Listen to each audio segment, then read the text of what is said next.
अगर आप लोगों की शादी नहीं हुई है अभी तक तो भाई मॉम के साथ ज़्यादा टाइम स्पेंड कर लो, क्योंकि शादी के बाद तो नहीं मिलेगा वो टाइम। तो मॉम के साथ जितना हो सके उतना ज़्यादा टाइम स्पेंड करो, चीज़ें ऑर्डर करो, साथ में खाओ पियो, मस्त एंजॉय करो।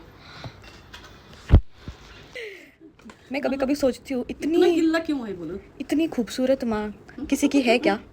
बताओ कोई मुझे, है किसी के पास? खुद देखो तुम, मैं नहीं बोल रहा, खुद देखो कितना सुंदर है। इट्स यम। अगर आप नासिक से हो तो 99 पैनकेक से ऑर्डर करो। यम्मी है, यम्मी। बहुत यम्मी है। अगर आप मम्मी के साथ और वीडियोस देखना चाहते हो तो do let me know in the comment section and don't forget to like share subscribe the channel. Bye. ए तूने क्या किया? ऐसा ऐसा क्या होता है मम्मी? ये क्या जंग जीत ली जैसे? नहीं डिलीट नहीं करूंगी अब मैं। नहीं नहीं